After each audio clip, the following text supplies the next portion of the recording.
Landward.com, the online marketplace for agriculture. Today, the Landward.com team is on the road in the Gurk Valley in Carinthia. We are visiting the Hochsteiner family, specifically Hansi and Simon Hochsteiner. Hello, Simon. Together with your dad, you built a log fence, actually even 2 log fences, and submitted a do-it-yourself project to us.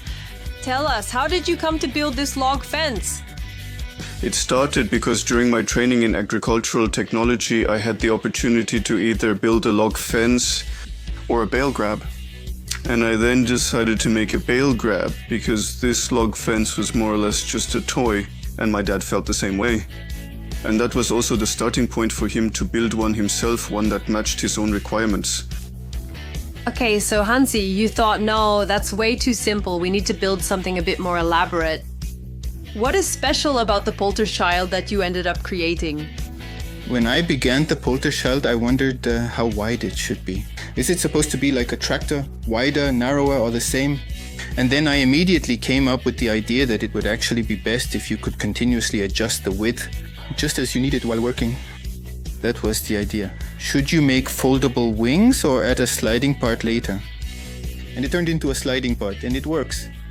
And now we're not just standing in front of 1, but 2 warning signs. Why is that? What happened there?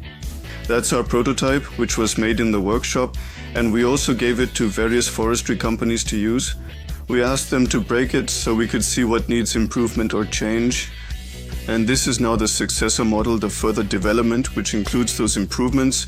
Now a 3rd sign is being developed with more improvements. What materials were used and installed there, so how does your Polterchild work now? Because it only works if you can slide it nicely into each other. Of course, we had to use hard metal and ended up using hard oak steel, which we can use there, but it's very difficult to work with. That means I actually spent time in the workshop from March to November, constantly experimenting and observing. And I took several things into account. Specifically this special C-shape, the braces on the side, and the support that extends to the back. And of course, you also need to use several hydraulic cylinders so that everything stays nicely parallel in the guide. What do you use the stacking blade for now? Originally, it was intended to push branches or trees off the forest road without having to constantly drive the tractor back and forth. But during the first use, we immediately realized that you can also use it to repair forest roads. You can use it to create skid trails, or you can drive down the embankment and make your way that way. We also use it for leveling, of course. How does it go on from here? I think you even had it protected, your log sign and your idea. What happens next? So now we're looking for a production partner who can manufacture it for us. That's why we want to bring it to market over the course of next year. Hansi, I think you have a request for our viewers, don't you? It's really important with a product like this that I should give it a unique name. A fitting name would set it apart from the other Polterchilds. If our viewers can come up with a fitting name for it, I would be very grateful. That sounds excellent.